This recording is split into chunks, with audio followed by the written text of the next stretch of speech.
नमस्कार दोस्तों, मैं मनीष कुमार भोज आप सभी का अपने YouTube चैनल पहाड़ एजुकेशन में हार्दिक स्वागत करता हूं। दोस्तों, आशा करता हूं कि आप सभी लोग स्वस्थ होंगे। साथ ही आपकी जो आगामी प्रतियोगिता परीक्षाएं आयोजित होने जा रही हैं, उन प्रतियोगिता परीक्षाओं के लिए आप जी तोड़ मेहनत अभी से कर रहे होंगे, ये मेरी आशा है और शुभकामनाएं भी है कि आप जी तोड़ मेहनत करें। तो दोस्तों, आज जो टॉपिक मैं आप लोगों के बीच लेके उपस्थित हुआ हूँ, ये टॉपिक बहुत ज़्यादा महत्वपूर्ण है। हमारे राज्य के उन तमाम युवा बेरोजगार साथियों के लिए बहुत ही ज़्यादा महत्वपूर्ण भी है। जैसे आप सभी को सर्वविदित है कि जो आज का मेरा जो टॉपिक रहने वाला है वो डीएलएड भर्ती परीक्षा से ये रिलेटेड रहने वाला है। जैसे कि आप सभी को पता है कि आज के न्यूज़पेपर में भी आया था और साथ ही आपने समाचार पत्रों के माध्यम से भी ये सूचनाएं पढ़ ली होंगी। जैसे कि आपको ये सर्वविदित है कि हमारे उत्तराखंड के बहुत ढेर सारे ऐसे युवा हैं जो, चाहे वो उत्तर प्रदेश हो, प्रयागराज हो, लखनऊ हो, या फिर कहीं हिमाचल प्रदेश हो, या मध्य प्रदेश हो,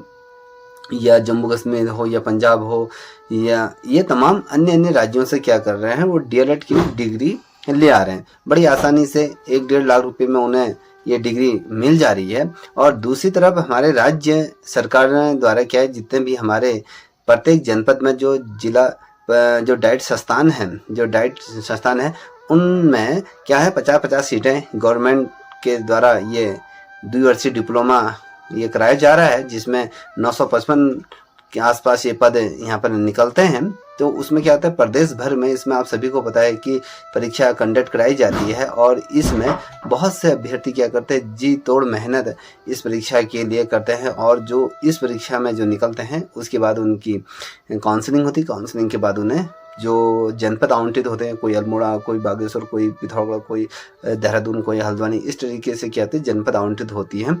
तो उसके बावजूद उन्हें क्या होता है, उन्हें द्विवर्षीय जो डीएलएड प्रशिक्षण संस्थानों में क्या होता है, उनको प्रवेश मिलता है और 2 वर्ष का वहाँ पर वो पूरे तन्मय से क्या करते हैं, वो उस प्रशिक्षण को बहुत शानदार तरीके से करते हैं। बहुत ज़्यादा वर्डन उस पर रहता है, क्योंकि मेरी सिस्टर स्वयं कर रही है, तो मैं समझता हूँ कि उसमें बहुत ढेर सारी ऐसी कठिनाई आती हैं, चाहे वो थीसिस बनाना है, चाहे वो पेपर देना हो। बहुत ढेर सारे ऐसे कार्य होते हैं। जैसे आपने बीएड में करा होगा तो बीएड में बहुत कम कार्य किया जाता है, मगर जो जिला डाइट संस्थान है जहाँ से डिप्लोमा जो द्विवर्षीय है, तो वहाँ पर बहुत ढेर सारे कार्य करने होते हैं।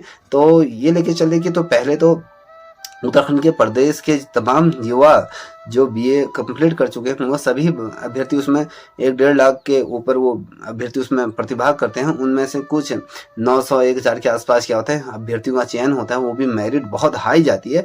और दूसरी तरफ हमारे प्रदेश के युवा या कहें अन्य बाहर के जितने भी युवा हैं, वो क्या करें, अन्य जगहों से 1-2 लाख रुपए खर्च करके अन्य राज्यों से भी वो डीएलएड की डिग्री लेके आ रहे हैं और फिर बाद में कह रहे हैं कि हम भी इस भर्ती परीक्षा के लिए एलिजिबल हैं और हमें भी नियुक्ति दीजिए।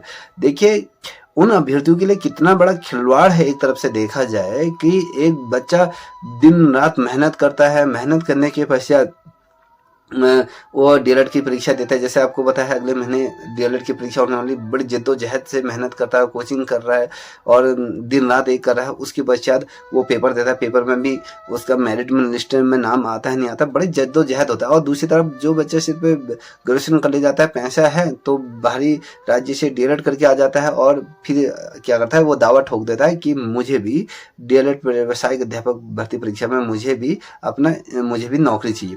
अब जैसे आप सभी को पता है कि हाई कोर्ट में जो याचिका दायर हुई थी, जो प्रयागराज से सोनम नाम को वे शख्स क्या कहते हैं, आपका ये डीएलएड करके डिग्री लेके आए थे और साथ ही आपके यहाँ पर जो अभी जो प्राथमिक स्तर पे जो भर्ती परीक्षा हुई थी, उसमें जो टीचरों की जो भर्ती होनी थी, उसमें भी उसने फॉर्म फिलअप किया था। तो हाई कोर्ट ने उस याचिका को बिल्कुल भी खारिज कर दिया था। जैसे कि शिक्षा विभाग ने स्पष्ट तौर पे कहा था कि इस भर्ती परीक्षा में सिर्फ वही अभ्यर्थी सम्मिलित होगा जिसने राज्य के जो 13 जनपद हैं, 13 जनपदों में से किसी भी जो डाइट संस्थान से द्विवर्षीय डिप्लोमा कोर्स किया हो, तो वही इस भर्ती परीक्षा के लिए यह योग्य है।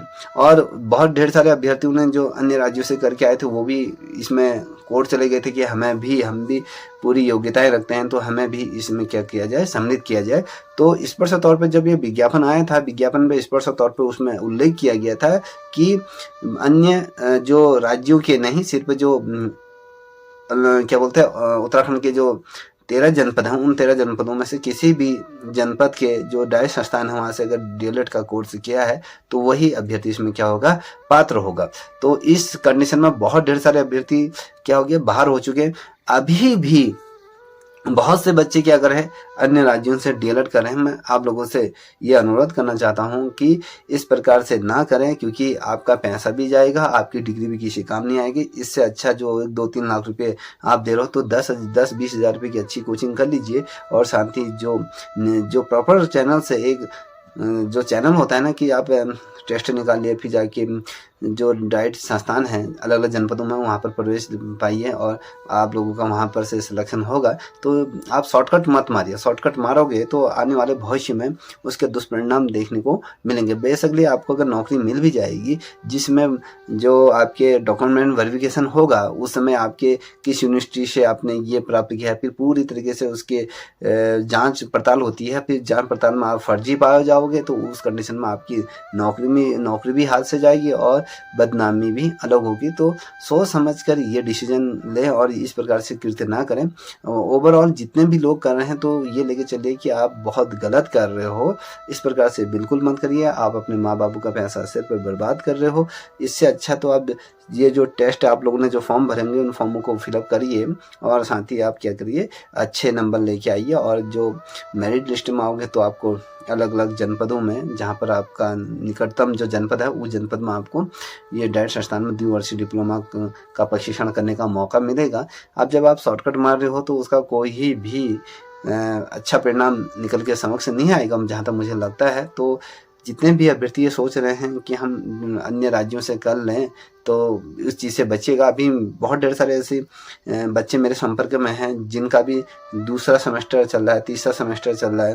तो क्या कर रहे हैं, सिर्फ एडमिशन करा दिया, आपको वहाँ से कुछ चीज़ें दे दी जाती है तो बस एक दिन पेपर देने जाइए और हो गया। और उस बच्चे से पूछिए ना जो 2 साल कंटिन्यू क्लास अटेंड कर रहा है, क्लास में जा रहा है, अपनी थीसिस दे रहा है, समय समय में चीज़ें प्रोग्राम होते हैं उन प्रोग्रामों में प्रतिभाग करता है। और अगर आपको बता दूं जैसे कि जो टीचरों को प्राइमरी स्तर पर जो भी विद्यालय होते हैं उनको 6-6 7-7 महीने तक उन विद्यालयों में पढ़ाने के लिए भेजे जाते हैं। उनके जो अगर उनको प्रोजेक्ट बनते हैं, बहुत ढेर सारी चीज़ें उनको करने पड़ते हैं। और आप लोग क्या करते हैं, ना आपको अनुभव होता है पढ़ाने का, ना कुछ होता है। और आपने क्या करा, दूसरे राज्य से आपने डिप्लोमा लेके आ गया और आपके पास कोई भी अनुभव नहीं है। और उन अभ्यर्थियों से पूछिए जो 6-6 7-7 महीने तक जो प्राथमिक विद्यालयों में उनको स्कूल आवंटित किए जाते हैं कि आप 6 महीने इस विद्यालय में पढ़ाइए, बच्चों के साथ किस तरीके से पढ़ना है। और आपको ये भी बताओगे जितने भी डाइट संस्थान में जितने भी प्राचार्य लोग पढ़ाते हैं वो एनसीईआरटी के बहुत ज़्यादा प्रशिक्षु वो टीचर होते हैं। किस प्रकार से एनईपी 2020 को किस तरीके से पढ़ाना है,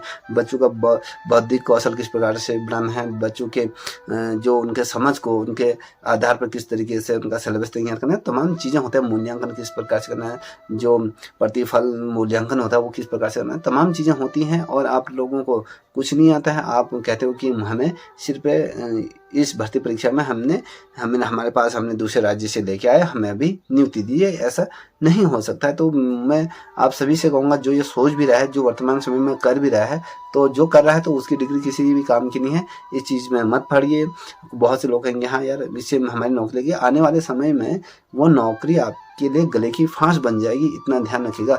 आप जहाँ पर अगर आपकी डॉक्यूमेंट वेरिफिकेशन होगा, कहाँ पर से मान्यता प्राप्त है, कितना आपने रेगुलर करा है, क्या किया है, वो सारी चीज़ें पता चल जाए। क्योंकि जो डिप्लोमा जो ये डीएलएड का जो कोर्स है वो आपका क्या है, द्विवर्षीय डिप्लोमा है, जिसमें लगातार आप क्या करते हैं, विद्यालयों में जो जिस संस्थान में हो वहाँ पर आप लगातार पढ़ते हैं। तो वहाँ पर अगर बाई चांस मान लीजिए क्रॉस चेकिंग होती है तो आपको वहाँ पर पूरा रिकॉर्ड देखा जाता है, तुमने क्या क्या एक्टिविटी की, तुम्हारे अटेंडेंस क्या, वो तमाम चीज़ें जो भी मैनेज करोगे आने वाले समय में वो बहुत ज़्यादा नुकसानदायक होगा। तो इन चीज़ों से बचिएगा, ठीक है। जितने भी अभ्यर्थी डीएलएड करने की सोच रहे हैं, बिल्कुल भी उन्हें अभी उत्तराखंड में डीएलएड के फॉर्म आप लोगों ने भरे होंगे, उसकी तैयारी करिए, बहुत शानदार तरीके से तैयारी, जिससे कि आप जो डाइट संस्थानों में आप अपना स्थान बना पाए और प्राथमिक स्तर पर आप क्या है एक अच्छे शिक्षक के रूप में आप अपने दायित्व का निर्वाह कर सके। तो मेरी ऐसी आशा है आप लोगों से। आई थिंक जो मैं कहना चाह रहा हूँ वो आप लोग समझ गए होंगे। तब तक इतना ही। जय हिंद, जय भारत, जय उत्तराखंड।